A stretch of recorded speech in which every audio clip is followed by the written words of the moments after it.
Hello साथियों, नमस्कार। अपने ही चैनल पर आपका स्वागत है। आज का मुख्य समाचार खासकर शिक्षा जगत से, बिहार से, पटना से और अपने ही आसपास से 200 शिक्षकों ने साक्षात्कार में न बुलाने पर जताया विरोध। राघवेंद्र शर्मा बनाम राज्य सरकार और में पारित न्यायाधीश को प्रभावित करने का आरोप। छपरा से न्यूज है।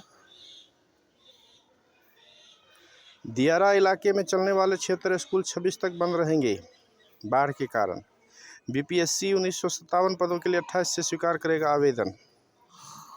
सीडीपीओ के 12 पद किए गए हैं चिन्हित, इसकी मुख्य परीक्षा अलग होगी। शीघ्र लागू होगी स्कूल में शिक्षकों के स्थानांतरण और पदस्थापन की नीति। शिक्षा विभाग ने कमेटी प्रस्तावित नीति को दी सहमति। हफ्ते भर में मंत्रिमंडल में स्वीकृति के लिए भेजा जाएगा प्रस्ताव। कैबिनेट की मुहर के बाद जारी होगा अधिसूचना। बीपीएससी 1957 पदों के लिए 28 से स्वीकार करेगा आवेदन।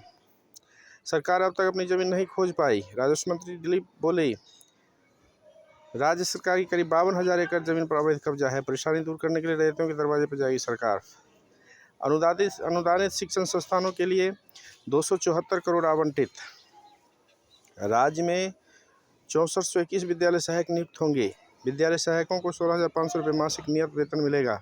शिक्षा विभाग ने पद सृजन की जानकारी महालेखाकार को भेज दी है। डिजिटल काउंसलिंग सेंटर पर अब तक नहीं बनी सहमति। बीपीएससी 17वीं के लिए आवेदन 28 सितंबर से। आयोग ने 1957 पदों पर निकाली रिक्तियां। आवेदन करने की अंतिम तिथि 18 अक्टूबर। जनवरी से दस्तावेज जांच शुरू होने के आसार। अब तक 48 लाख रैयतों ने जमीन का ब्यौरा दिया। 200 शिक्षकों ने साक्षात्कार में नहीं बुलाने पर जताया विरोध। जरा इसको विस्तार से देखें। राज्य में जमीन सर्वे का काम शुरू हुए करीब 1 महीना बीत चुका है। लोगों की समस्याओं को देखते हुए जमीन के दस्तावेज को ऑनलाइन अपलोड करने की समय सीमा बढ़ाकर 3 महीना कर दी गई है।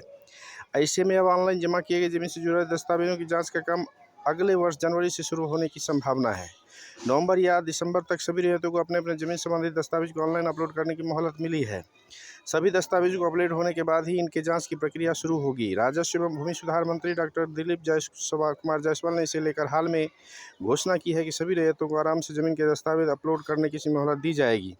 10 से 15% लोग ऐसे लोग हैं जिनके पास दस्तावेज नहीं है या इन्हें करने में समस्या हो रही है। ऐसे लोगों को भी ध्यान रखते हुए स्वघोषणा पत्र भरने की मोहलत बढ़ाई गई है। जमीन का सर्वे 1 महीना पूरा हुआ है। अनुमान के अनुसार राज्य में रैयतों की संख्या 1.5 से 2 करोड़ के बीच। इनमें से 19% ने जमीन का ब्यौरा स्वघोषणा के रूप में जमा किया। स्वघोषणा ऑनलाइन अपलोड करने में रोहतास, गया, समस्तीपुर आगे। अब तक 38 लाख रैयतों ने जमीन का ब्यौरा दिया। अब तक 38 लाख स्वघोषणा पत्र के माध्यम से रैयतों ने जमीन का ब्यौरा सरकार को सुपुर्द कर दिया है। इसमें 13 लाख स्वघोषणा पत्र ऑनलाइन अपलोड किए गए हैं। शेष 25 लाख पत्रों को रैयतों ने अपने अपने स्थलों में लगे शिविर में जाकर हाथों हाथ जमा किया है। सबसे ज़्यादा ऑनलाइन दस्तावेज जमा करने में रोहतास जिला है, जहां 2,75,000 फॉर्म ऑनलाइन ही जमा हुए हैं। इसके बाद गया में 2 लाख, दरभंगा में करीब 2 लाख, समस्तीपुर में 1 लाख फॉर्म जमा हुए हैं। शिविरों में जमा कराए गए दस्तावेजों में करीब 20 लाख को स्कैन करके ऑनलाइन जमा कर दिया गया है।